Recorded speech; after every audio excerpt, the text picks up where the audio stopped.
João 11, nós leremos a partir do primeiro versículo até o 15, e depois do 34 ao 46.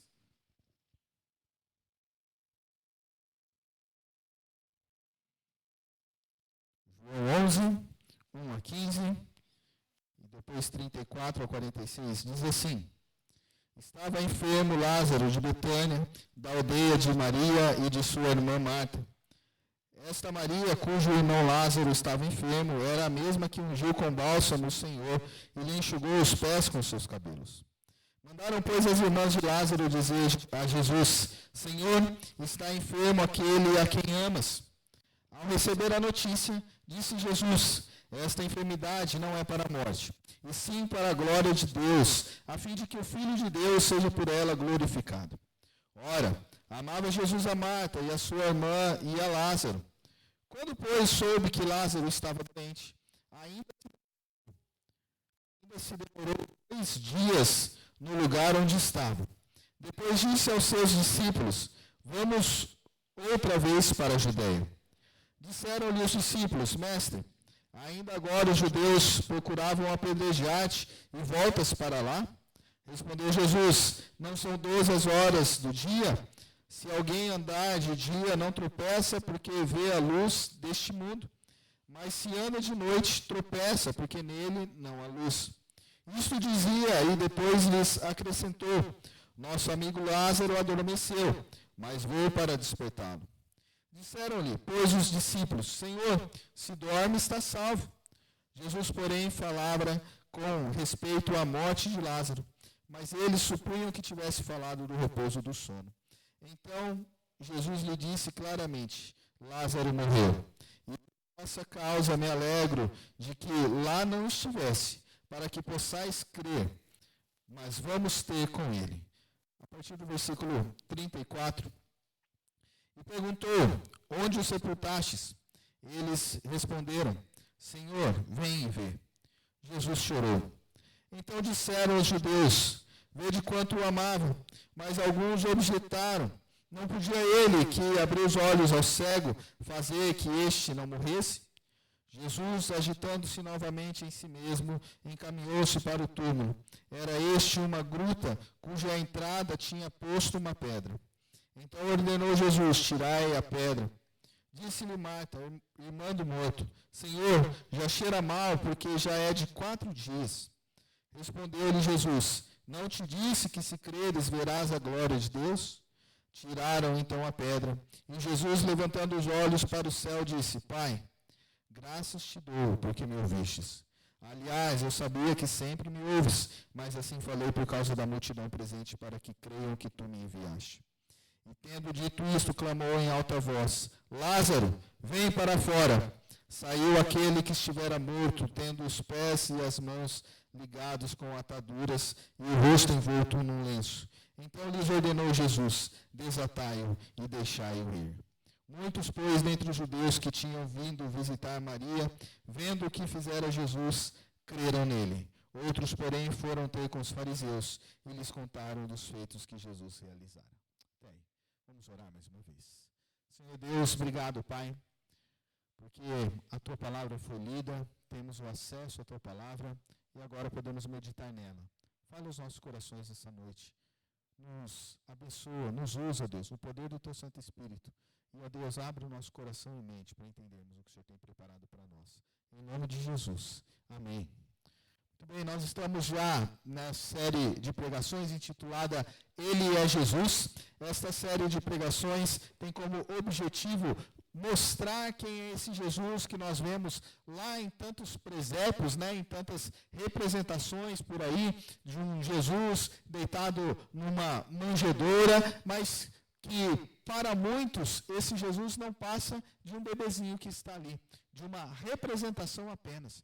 Mas quando nós olhamos aqui para o texto do Evangelho de João, nós vemos como que Jesus Cristo ele vem se mostrando o Messias, fazendo declarações sobre ele. E uma das declarações que nós vemos nesse texto aqui que nós acabamos de ler, é quando Jesus diz que ele é a ressurreição e a vida. Jesus é a ressurreição e a vida. E quando ele diz isso, isso vem a fazer muito sentido para nós. E tá saindo som? Tá me ouvindo? Tá, é que eu acho que foi o som. Agora melhorou de novo. Beleza, obrigado. E Jesus diz que Ele é a ressurreição e a vida, e que quem crê nele tem a vida eterna, e isso faz algo diferente para nós. Isso nos aponta para algumas verdades para a nossa vida. Esse texto ele está num contexto ainda do que nós já estudamos nos últimos domingos.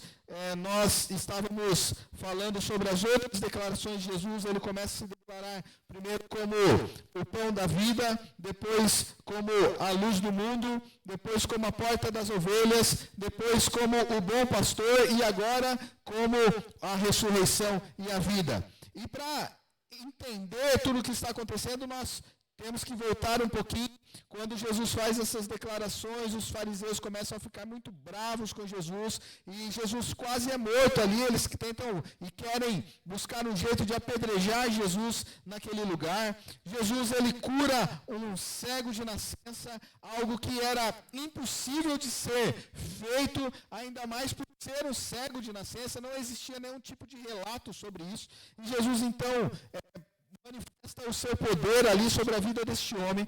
Este homem, então, que nasceu cego, viveu por mais de 40 anos desse jeito, agora enxerga. E isso agora é uma prova incontestável de que Jesus Cristo, de fato, é um Deus.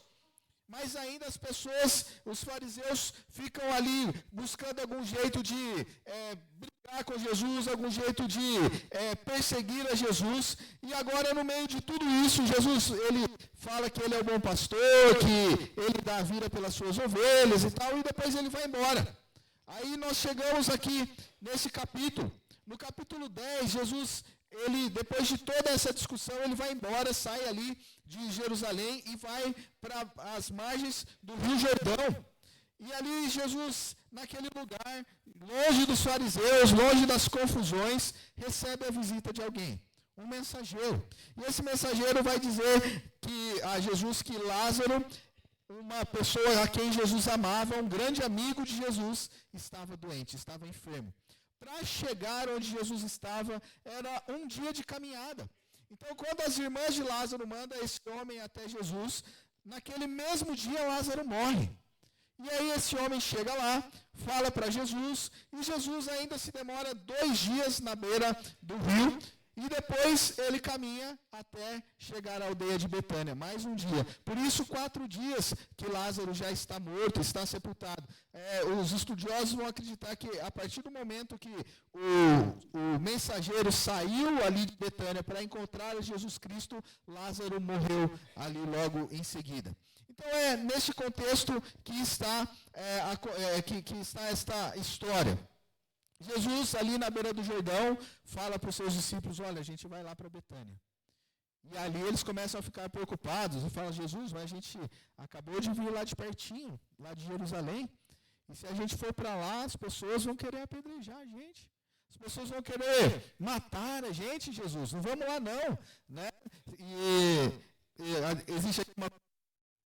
Eles vão achar que Jesus Cristo está falando que Lázaro está só dormindo, né? E se ele está dormindo, está salvo. E Jesus diz, não, ele morreu. E aí, então, um dos discípulos, né, Tomé, aquele que, conhecido como que precisa ver para crer, né? Tomé, então, que talvez um dos mais despachados aí, né? Ele pega e fala o seguinte, olha, então vamos para lá. Se for para morrer, a gente já vai, já morre lá mesmo, já acaba com toda essa história. E ali então eles vão. E quando chega lá, encontra uma das irmãs, essa irmã se joga aos pés de Jesus e fala, Jesus, se o Senhor estivesse aqui, o meu irmão ainda estaria vivo. E logo depois vem a outra irmã, fala a mesma coisa, e Jesus se comove. Jesus fica com o seu coração pesado e vai então até o lugar onde o Lázaro foi sepultado. Quando ele chega lá, então, aquela cena onde uma pedra está tampando o lugar, a gruta onde aquele homem estava. Jesus faz uma oração, pede para que a pedra seja removida. E ali então grita, Lázaro, vem para fora. E aquele que estava morto há 4 dias, sai de lá de dentro, com o seu corpo enfaixado, com as mãos atadas, com faixa, com um lenço no rosto. Né? Imagina essa situação. Imagina se isso acontece hoje, né? Acredito que não sobraria um no cemitério, né? Todo mundo ia sair correndo ali, né? De medo, né? Mas foi isso que aconteceu. Aquele que estava morto há 4 dias, agora está vivo. Irmãos, esse texto ele traz muitos ensinamentos para nós. Quando nós analisamos esse texto, nós podemos ver que havia um grande problema naquele lugar. Um grande problema antes de Jesus chegar naquele lugar. O grande problema era que Marta e Maria, elas perderam todas as suas esperanças. Imagina o coração dessas mulheres como que estava. Imagina a situação que elas estavam vivendo. Um momento muito delicado na vida delas. O texto não nos diz o que aconteceu com os pais deles. O texto diz que a família era apenas os 3. Não diz que Lázaro era casado, não diz que nenhuma dessas irmãs era casada. Os 3 viviam juntos. E agora, aquele que era o provedor daquele lar está morto. E se hoje, para uma pessoa viver sozinha já é tão difícil, quanto mais naquela época, onde as mulheres não tinham praticamente direito nenhum diante da sociedade. As mulheres, elas não podiam pleitear muitas coisas. A mulher não tinha nem o direito de conversar com o homem naquela cultura, se fosse ali em público. As mulheres não eram consideradas como pessoas iguais aos homens daquela época. Portanto, quem trazia o sustento para dentro da casa, quem resolvia todas as questões na sociedade, era o homem. E agora esse homem que resolvia o problema daquela família está morto. Além da tristeza, do pesar delas de perder o ente querido, de perder o irmão, tem todo um contexto. Agora não é só com a dor da perda que elas precisam lidar. Elas precisam lidar com outras coisas ainda. Como que elas vão viver de agora em diante? Quem vai defendê-las? Quem irá por elas de agora em diante? É esse um dos grandes problemas que está acontecendo com aquela família. Quando elas avisam a Jesus que Lázaro estava muito doente, Jesus ainda se demora 2 dias na beira do rio. Um dia de caminhada do mensageiro, 2 dias na beira do rio, mais um dia até chegar ali. No total, 4 dias de angústia, 4 dias de tristeza. E talvez no coração delas isso também ia sendo... esse sentimento ia sendo cada vez mais forte, um sentimento de tristeza, onde sabendo que quem de fato era esse Jesus, e esse Jesus se demorou para estar ali com elas. Elas sabiam muito bem quem era Jesus, elas entendiam que Jesus era poderoso, afinal eles eram amigos. Jesus já tinha feito tantos outros milagres. Aqui no Evangelho de João é apresentado 7 milagres de Jesus, 7 sinais, é assim que João trata esses milagres. E esse é o último milagre. Então Jesus Cristo já tinha operado os outros 6 milagres registrados em João. Jesus já tinha transformado água em vinho, já tinha curado a filha do oficial à distância. Jesus já tinha curado o paralítico no tanque de Betesda, tinha multiplicado pães e peixes, tinha andado sobre as águas, tinha curado o cego de nascença, há poucos dias atrás. E esse mesmo Jesus que é tão poderoso, não estava ali. Esse Jesus tão poderoso, não resolveu o problema daquela família no momento que eles queriam. Esse Jesus poderoso, esperou o tempo dele na beira do rio. 4 dias até chegar na aldeia. Essas mulheres que num primeiro momento estavam cheias de esperança, esperando que Jesus curasse o seu irmão, agora estão tristes. Essas mulheres estão preocupadas com a vida delas. Estão chateadas porque aquele a quem Jesus amava, Lázaro, morreu, e esse Jesus que diz que o amava não estava lá. Essas mulheres perderam as suas esperanças. Nada mais faz sentido. Até a chegada de Jesus faz com que uma das irmãs fique ali dentro de casa. Não são as duas que correm até Jesus, só uma. A segunda vai quando Jesus a chama. Uma situação muito delicada, muito triste. Mas a verdade, queridos, é que do mesmo modo que essas mulheres perderam as suas esperanças, nós, muitas vezes, perdemos as nossas esperanças, não é verdade? Quantas lutas nós já passamos, quantas lutas nós já temos vivido. Eu já vivi, você já viveu. Eu já contei aqui uma história sobre a vida do meu pai. Meu pai, hoje, com 76 anos, mais de 20 anos que ele teve um AVC, e hoje, com o peso da idade e por causa também das sequelas do AVC, ele já fica bem debilitado. Mas em 2005, depois que ele tinha tido o AVC, ele precisou tomar vários tipos de remédio, e um remédio era para controlar as convulsões dele. E no final do ano de 2005, nós começamos a ficar um pouco mais preocupados com ele. Meu pai, que estava sozinho, conseguia se virar dentro de casa, a gente até brigava com ele, porque às vezes ele saía todo tortinho lá, pegava o ônibus e ia para o centro de Paulínia, né? E ele tentava se virar, né?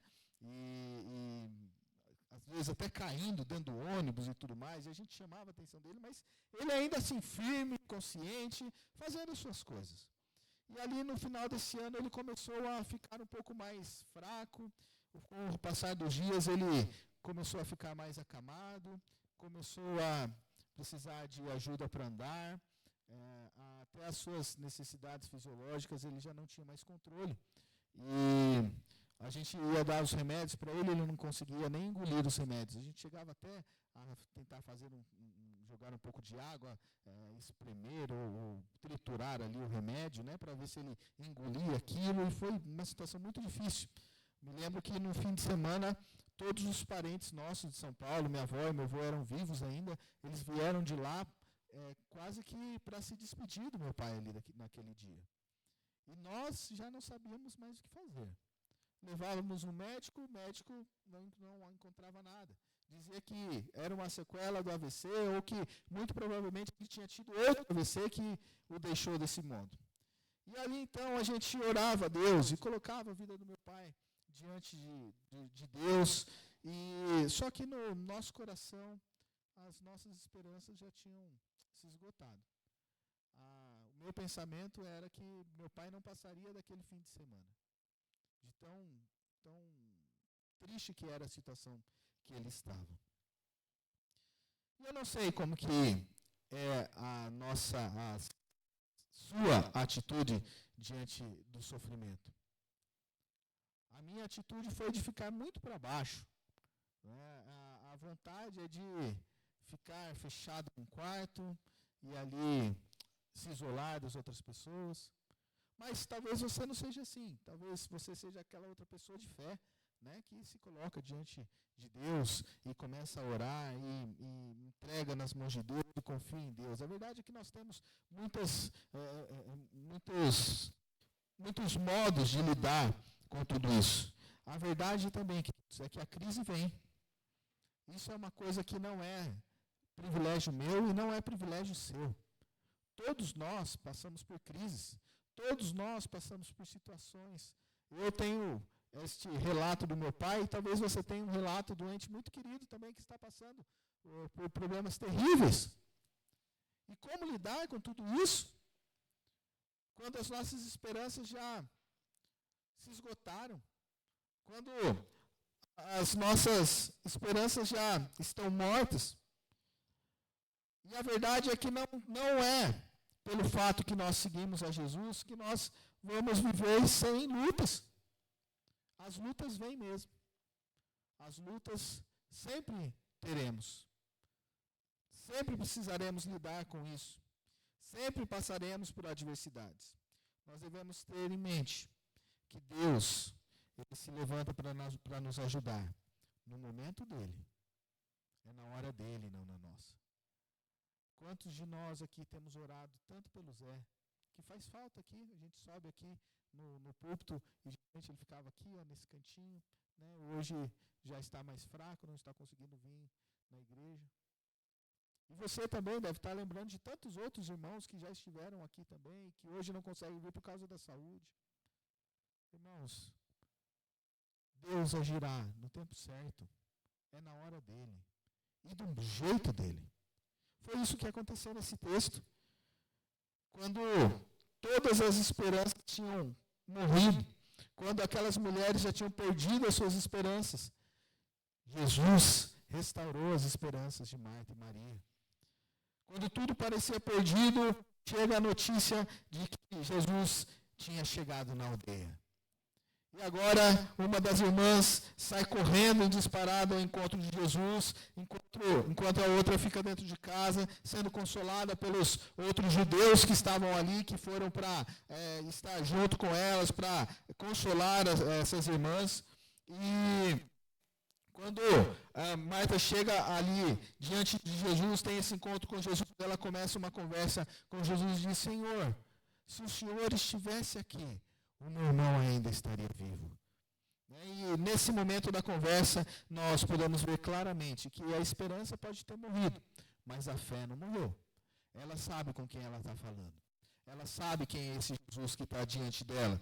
Ela diz que tudo que Jesus pede para Deus, ele concede. E Jesus então responde para ela que Lázaro haveria de ressurgir. E na mente dela, quando ela ouve essa palavra, essa declaração, ela entende que de fato um dia ela vai ter um encontro novamente com Lázaro. Mas não naquele momento, que não vai ser naquela hora.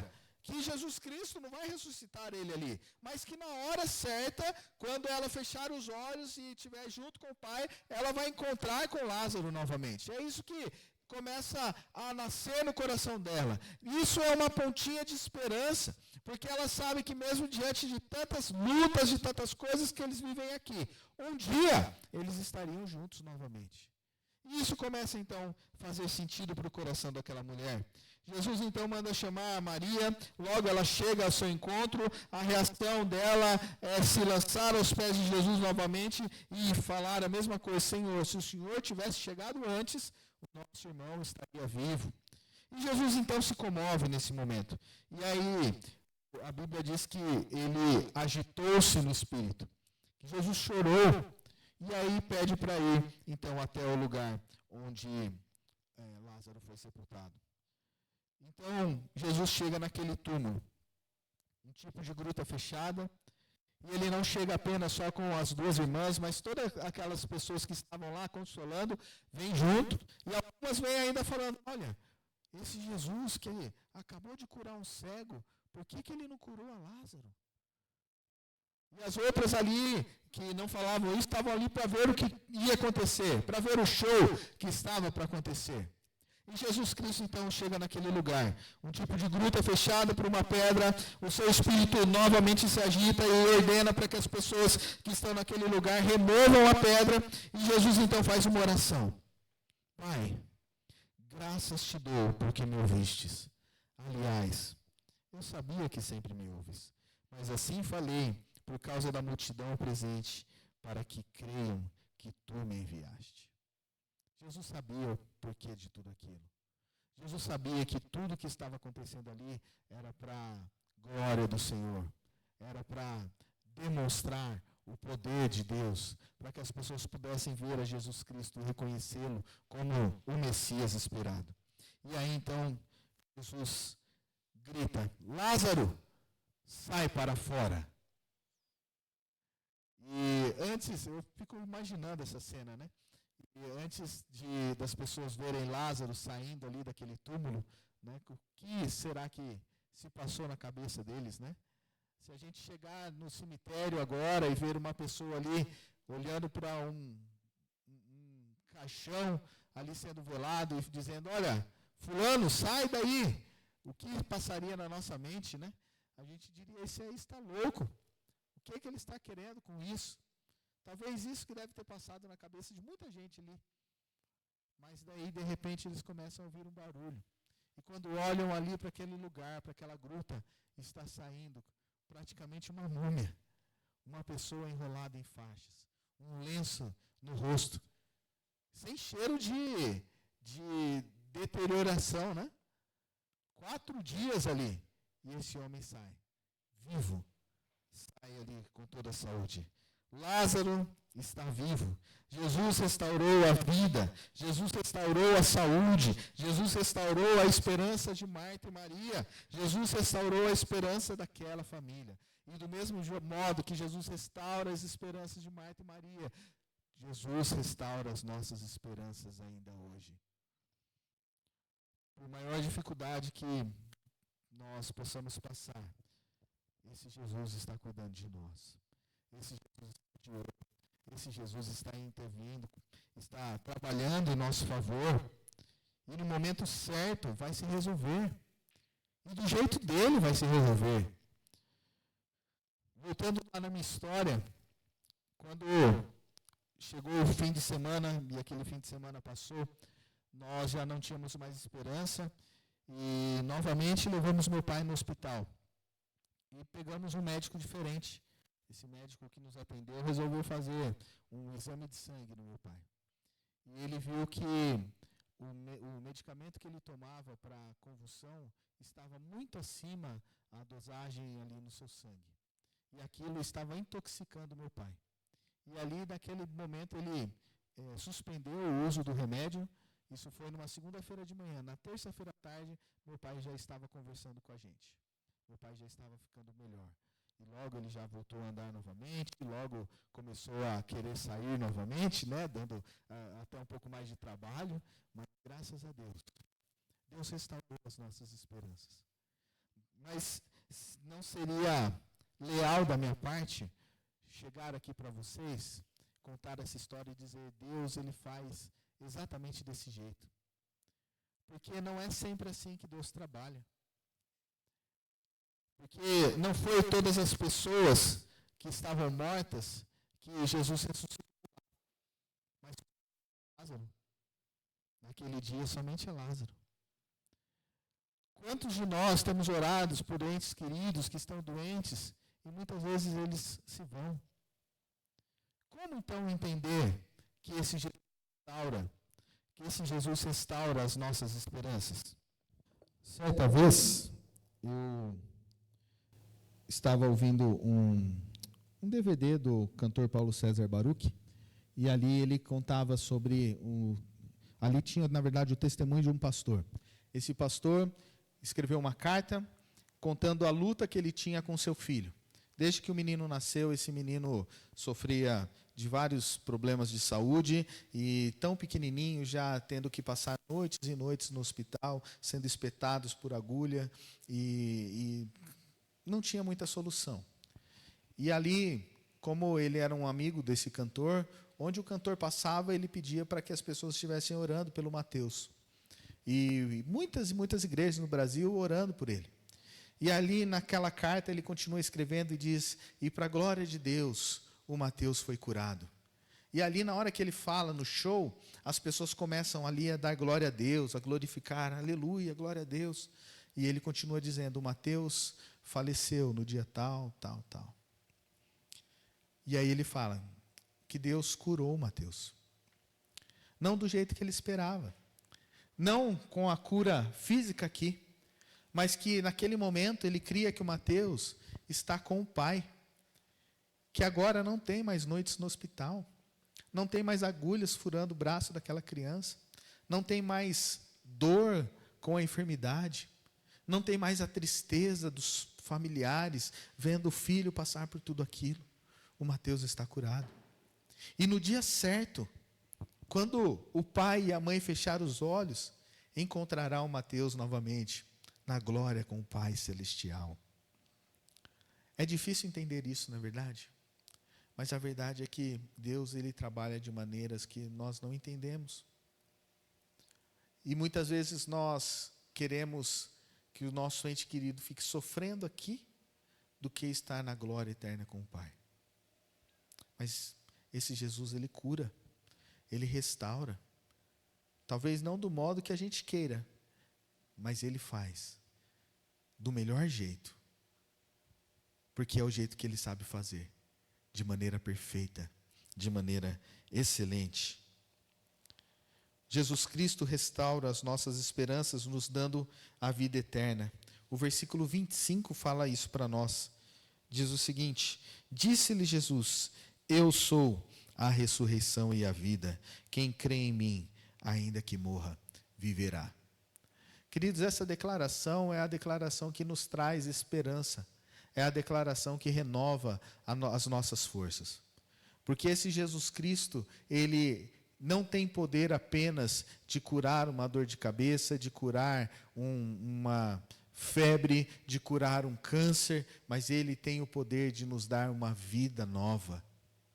Ele é o dono da vida, ele é o autor da vida. Esse Jesus Cristo é a ressurreição e a vida.